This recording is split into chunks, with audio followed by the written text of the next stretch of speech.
구독과 좋아요, 알림 설정은 은하수 채널 우주은행의 복리와 연금으로 저축됩니다. 감사하고 사랑합니다.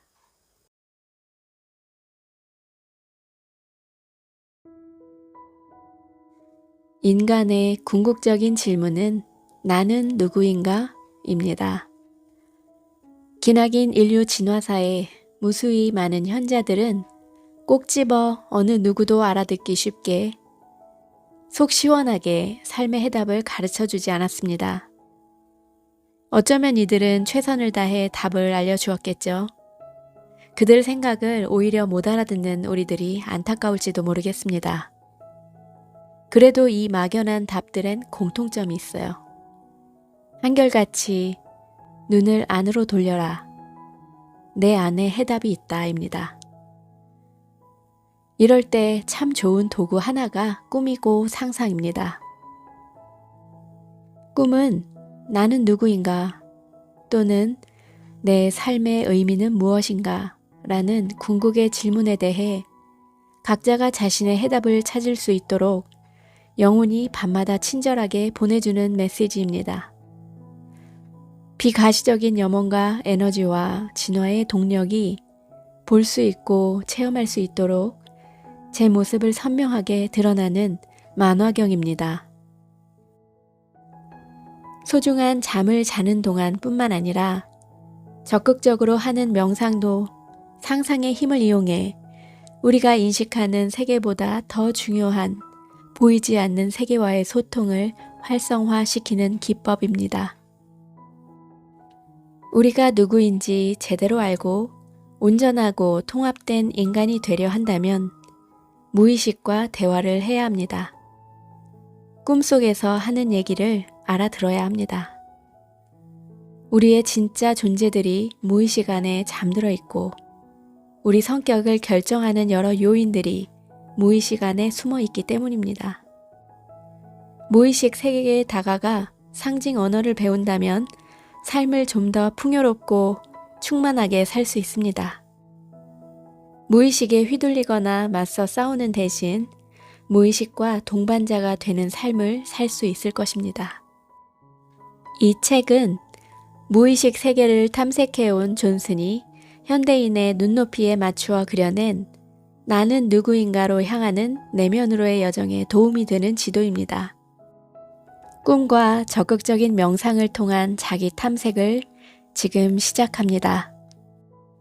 제목 내면 작업 지은이 로버트 존슨 고혜경 이정규 옮김 동현 출판사입니다. 이른 아침 여느 날과 다름없이 하루 일과가 시작되는데 서둘러 차에 올라타 출근길을 나서는 한 여인이 있습니다. 상상의 드라마에 푹 빠진 채로 이 여인은 빨간불 앞에서 멈추고 회전할 땐 방향을 켜며 사무실 주차장에 안전하게 도착하고 정신을 차려보니 사무실 안에 와 있긴 한데 어떻게 여기까지 왔는지 전혀 기억이 나지 않습니다. 그제서야 깜짝 놀라 스스로에게 묻습니다. 어떻게 여기까지 차를 몰고 온 거지? 도대체 정신은 어디 두고 있었던 거야? 또 다른 무의식입니다. 책상에 앉아 하루 업무 계획을 짜는 동안 동료들이 들이닥칩니다. 회의록을 나눠주는데 한 사람이 이런저런 이유로 동의를 할 수 없다며 마구 화를 내며 회의록을 집어던집니다. 별것도 아닌 일에 터무니없이 화를 떠뜨리는 동료를 보며 놀랄 따름이죠. 이 남자가 뭐에 씌었나? 그 동료도 자기 고함 소리에 놀라선 자신이 침소봉대하고 있다는 사실을 깨닫습니다. 당황해서 슬그머니 꽁무니를 빼며 스스로에게 이렇게 묻습니다. 내가 뭐에 홀렸었나? 대체 어디서 이런 행동이 튀어나왔지? 보통 때 같으면 그 정도 일은 아무렇지도 않게 넘기는데 아까는 내 정신이 아니었나 봐. 남자는 자기 안에 용광로처럼 분노가 끓고 있다는 사실을 알아차립니다. 의식과 무의식은 평행선을 달립니다. 그러다 의식이 다른 일에 관심을 쏟고 있는 사이 무의식이 운전대를 잡습니다. 앞에 묘사한 여인처럼 정신을 딴 데 팔고 운전은 자동 조정 모드로 했던 경험이 누구에게나 있을 겁니다. 잠시 의식이 한눈을 파는 사이 무의식이 의식이 하던 일을 떠맡습니다. 의식이 제자리를 찾을 때까지 무의식이 교통법규를 준수하는 것입니다. 이런 일들은 종종 일어납니다. 그렇다고 운전을 무의식에게 내맡기는 게 안전을 위해서 바람직한 방식이 아닙니다. 그럼에도 무의식이 자연스럽고도 탁월하게 이런 일을 해냅니다. 이렇게 우리 각자의 내면에는 내장 백업 시스템이 있습니다. 무의식은 때때로 상징적 이미지들이 가득한 생생한 환상을 만들어 의식을 사로잡습니다. 이럴 때 마음은 장시간 다른 데에 가 있게 됩니다. 앞에 나왔던 출근하는 여인을 자세히 살펴보면 여인은 상상으로 희생을 감수하는 영웅이 되고 또 근사한 왕자와 사랑에 빠지는 환상에 사로잡히게 됩니다. 무의식은 상상을 이용해 스스로를 드러내는데 이럴 때는 감정이 연루되어 있는 이미지를 이용합니다. 흔히 갑자기 감정에 휩싸이는 경험을 통해 무의식을 체험합니다. 앞에서 언급했던 남자의 경우를 떠올려보면 이 남자는 왜 그렇게 격렬하게 반응했는지 설명할 길이 없다. 도대체 그런 폭발적인 감정이 어디서 왔지? 하며 의아해할 뿐이다. 그 엄청난 분노가 어디 바깥에 있다 자기 안으로 들어온 것 같다. 그건 정말로 내가 한 게 아니었어. 이럴 때의 느낌이다. 바로 이러한 경험에서 보듯이 전혀 알 수 없기 때문에 이 내면의 자리를 무의식이라 하는 것이다. 무의식이라는 개념은 인간의 일상을 관찰하다 탄생했다. 우리 마음속에는 대부분의 시간 동안 알아차리지 못하는 것들이 있다.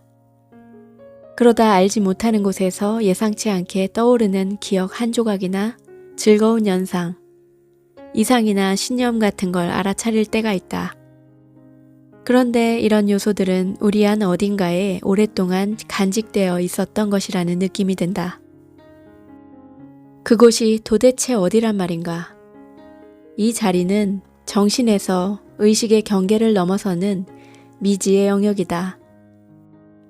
무의식은 우리 내면에 있는 보이지 않는 힘과 에너지와 지성체들로 구성된 경이로운 우주이다.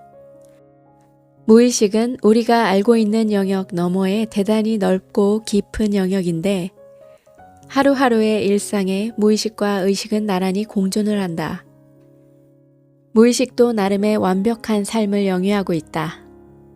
그런데 일상에서 드러나는 생각이나 감정, 그리고 행동 대부분이 바로 이 숨겨진 무의식에서 나온다. 우리는 이 영역을 알아차리지 못한 채 무의식으로 살고 있을 따름이다. 무의식이란 말을 들으면 뭔지 확실하지 않지만 그게 무슨 뜻인지는 직관적으로 떠오르는 감은 있다. 삶이라는 천에 무의식은 서로 잘 짜여 들어가 있는 크고 작은 체험들과 연관이 있다.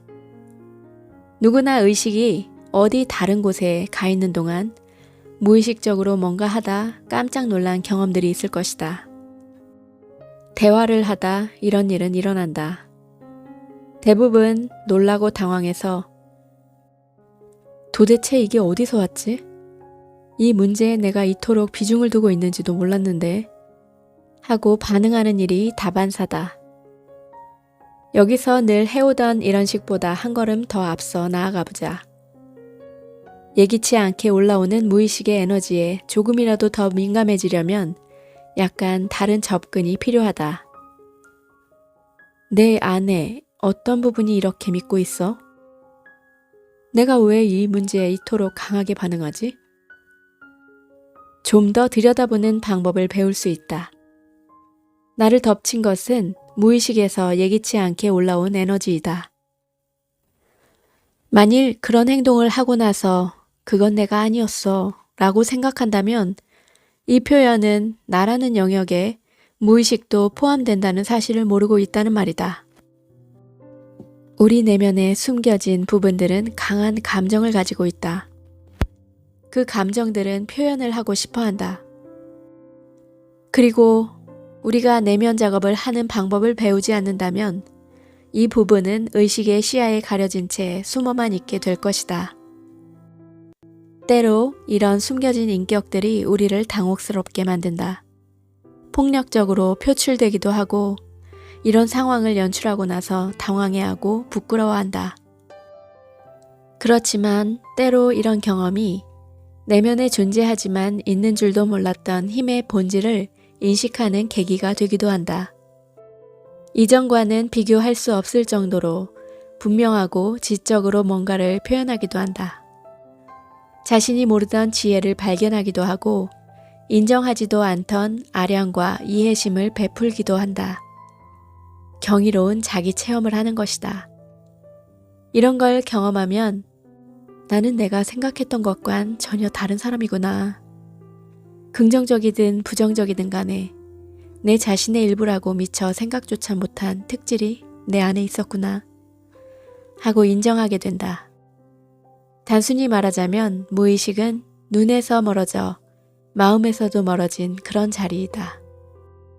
우리가 잘 알고 있는 칼 융은 무의식이 의식으로 통합을 하거나 또 각 개인이 온전한 인격으로 진화해 가는 데 필요한 창의적인 원천이란 사실을 보여주었다. 바로 이 무의식이란 보물창고에서 우리 안에 있는 줄도 몰랐던 힘과 특질들을 발굴해 삶이 풍요로워지는 것이다. 칼 융은 균형 잡힌 삶을 위해서 의식과 무의식 둘 다가 해야 하는 중요한 역할이 있다는 걸 보여주었다. 바로 이 무의식의 원재료에서부터 의식이 발달하고 성숙하고 확장되어서 내면에 잠재되어 있던 모든 특질들을 의식으로 통합하게 된다.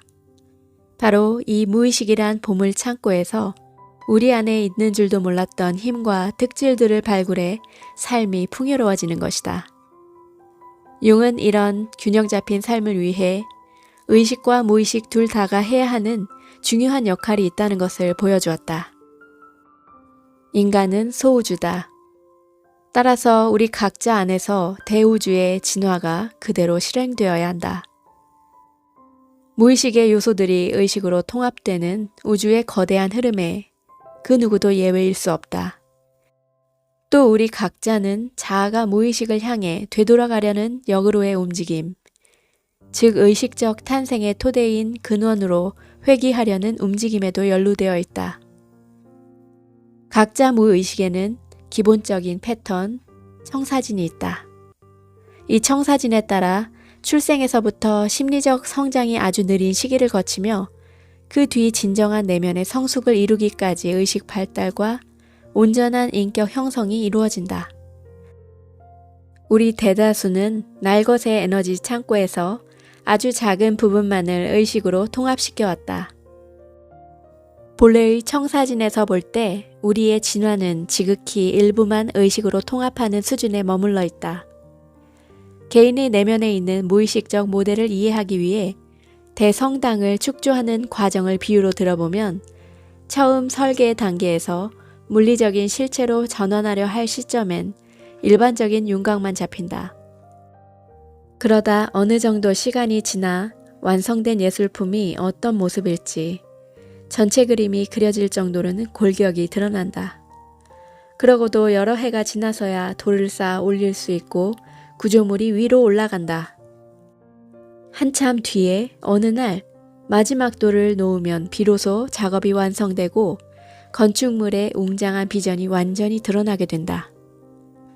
성당을 짓는 것과 마찬가지로 한 인간이 지닌 진정한 깊이와 위대함도 무의식 안에 잠재되어 있던 인격의 주요한 요소들이 이동을 해서 인격적으로 기능하는 차원으로 구체화되기 전까진 결코 온전히 제 모습을 드러내지 않는다. 우리 각자도 일생이라는 건축물을 축조하고 있다. 각자의 내면에 마련된 풍성한 잠재력을 삶으로 실현하기 위해서는 무의식과 의논을 하고 협조할 필요가 있다. 그리고 또 내적인 성장 과정에 필연적으로 뒤따르는 도전이나 고통스러운 요구들을 직면해야만 한다. 반갑습니다. 은하수 채널 미라클 방송의 저는 크리스탈입니다. 오늘은 칼 융 그리고 로버트 A. 존슨의 내면 작업에 대한 책입니다. 우리의 꿈, 나의 무의식에 관한 그 무의식과 친절한 관계를 맺기 위한 내면 작업에 대한 책인데요. 이 책에는 독자로 하여금 스스로 내면 작업을 할 수 있게 실질적으로도 단기적인 접근 방법을 제공합니다. 꿈 작업과 적극적인 명상, 둘 다 각각 4단계 접근법을 소개합니다. 또한 무의식에 이르는 통로를 어떻게 이용할 수 있는지 간단하게 언급합니다. 내면 작업, 이 기법들을 통해 강력하고 직접적으로 내면 세계, 즉 무의식의 세계에 접근할 수 있게 해줍니다. 제가 오늘 소개해드리는 이 내면 작업을 통해 우리 모두 의식을 확장했으면 좋겠습니다. 내면 작업을 하는 방법을 익히면 살면서 직면하는 갈등이나 도전에 대한 통찰도 얻을 수 있다 합니다. 그리고 심오한 차원의 무의식을 발견하고 그 안에 깊은 곳에서 발견되기를 기다리고 있는 우리의 힘과 자원을 찾을 수가 있습니다. 지금 이렇게 무의식에 잠들어 있는 진짜 나를 만나도록 하는 시간, 내면 작업을 적극적으로 추천합니다. 여기 융 박사가 관찰한 바에 따르면 이라고 내용이 나오는데요.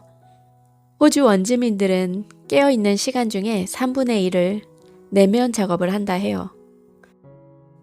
그들은 종교 의식을 하고 꿈꾼 내용에 대해 토론하고 해석하며 신탁을 묻거나 워크어바웃 같은 영적인 탐색을 합니다. 이렇게 많은 시간 공을 들이는 이유는 꿈이나 토템이나 영의 세계 같은 내면의 삶에 투신하기 위해서입니다. 결국 이 모두가 무의식을 만나려는 시도들인 것입니다. 우리 현대인들은 일주일에 단 몇 시간도 내면 세계를 위해서 할애할 여유가 없습니다. 현대인과 원주민들 사이에 또 다른 점이 있는데요. 원주민들은 고대 의례나 내면 세계에 접근하는 방법들을 계승해 왔습니다. 신의 메시지를 들으려면 스피릿 퀘스트라는 의례를 통해 신탁을 듣고 꿈이나 비전을 이해하고 싶으면 전통적으로 이를 해석하는 방식을 따르게 됩니다. 직접 신을 만나고 싶을 때도 그들에게는 이렇게 어떻게 해석하는지 전해져 내려오는 방식들이 있습니다. 고대 조상들이 하던 의례들이 우리 현대인들에게는 이어져 내려오지 않습니다.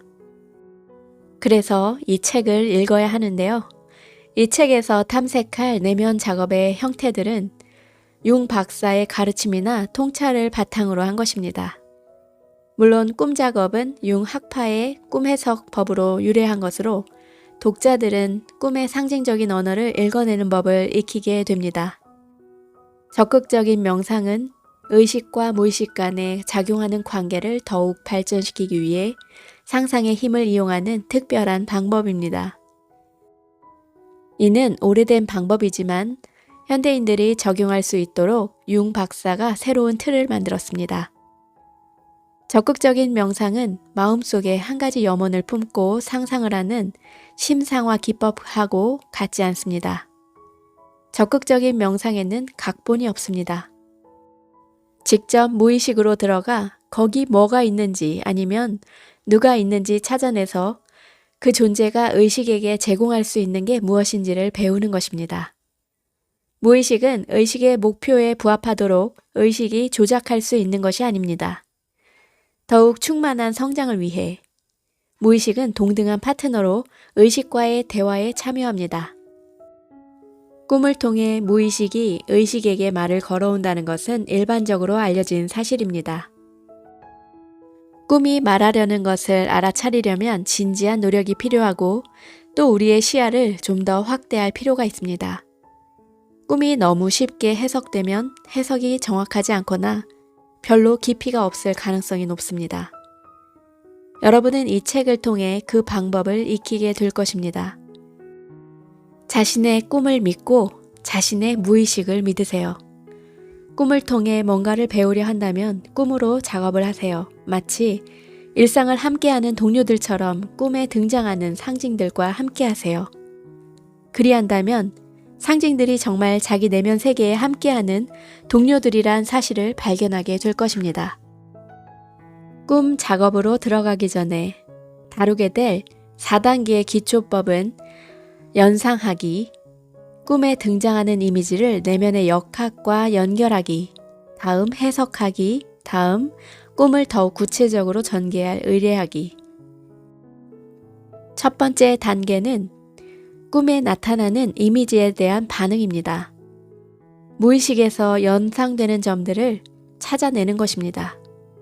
이렇게 연상한 내용들은 꿈을 해석하는 토대가 됩니다. 모든 꿈은 일련의 이미지로 구성되어 있기 때문에 그 이미지에 담긴 의미를 찾는 데서 꿈 작업이 시작됩니다.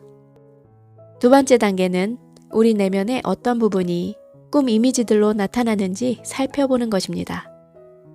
우리는 내면에 작동하고 있는 어떤 역학이 꿈의 상황에 상징적으로 등장했는지 찾아내게 됩니다. 그런 다음에 세 번째 해석 단계로 접어들어 처음 두 단계에서 모은 정보들을 바탕으로 전체로 봤을 때 꿈에 담긴 의미가 무엇인지 파악하는 데 도달합니다. 마지막 네 번째 단계에선 꿈을 훨씬 더 의식적으로 만들고 그 의미를 더욱 선명하게 새기기 위해 몸을 통한 직접적인 체험을 합니다. 이를 통해 꿈을 구체화하는 의뢰를 치르는 방식에 대해 익히게 됩니다. 이런 간단한 안내를 가지고 이제 첫 번째 단계로 들어가 보세요. 모든 꿈은 꿈꾸니의 자화상입니다. 꿈이 내면의 성격을 자신이 온전하게 깨닫고 있지 못한 인격의 측면들을 비춰주는 거울이라 생각해 볼 수 있습니다. 이 점을 이해하고 나면 꿈에 묘사된 모든 특질이 그렇다고 인정하든 않든 상관없이 우리 내면 어딘가에 존재해야만 한다는 사실을 알게 됩니다. 꿈에 등장한 인물이 어떤 특성을 갖든 어떤 행위를 하든 꿈꾼 사람에게도 어떤 식으로든 그런 면이 있다는 점을 말해줍니다. 우리의 자아는 세상을 긍정적인 것과 부정적인 것, 좋은 것과 나쁜 것으로 나눕니다. 우리가 부정적인 것으로 보는 그림자 측면의 대부분, 만일 의식으로 통합한다면 사실은 소중한 힘이 됩니다. 부도덕하고 야만적이거나 창피하게 여겨지는 특징들은 소중한 에너지의 부정적인 면입니다. 이는 긍정적으로 사용할 수 있는 우리의 역량이기도 합니다. 내 안에 도대체 어떤 부분이 상징 안에 숨어 있을까요? 온갖 놀라운 재능을 가지고 있는 생동감 넘치는 트릭스터일지도 모르고 아니면 한 번도 성장할 기회가 주어지지 않은 자기 안에 영웅적인 충동으로 뭔가 유용하고 성숙한 것에 쏟을 기회가 주어지지 않은 비행 청소년일 수도 있습니다. 그도 아니면 목표 지향적인 삶을 사느라 한 번도 자리를 허용하지 않아서 무의식적으로 숨어 들어갈 수밖에 없었던 디오니소스적인 측면, 즉 정열적이고 황홀경에 이르는 부분일지도 모릅니다. 아이러니 같지만 사람들은 자신의 부정적인 면을 만날 때보다 자신이 지닌 좋은 특질을 만날 때 더 강한 저항을 보입니다. 꿈에 아주 고귀하고 용감한 인물이 등장했다고 칩시다. 그 내면의 인물이 바로 꿈꾼 이 자신의 일부입니다. 따라서 이 사람이 지닌 특질을 꿈꾼 사람이 지니고 있는 것입니다. 자신이 가진 부정적이고 미성숙한 부분을 직면하듯 마찬가지로 자기 안에 있는 뛰어난 특질도 인정하고 이런 부분을 의식적으로 살아낼 의무가 우리 모두에게 있습니다. 이 책 정말 강추합니다, 여러분. 내면 작업을 통해 나의 무의식과 의식적으로 영웅이 되어주십시오.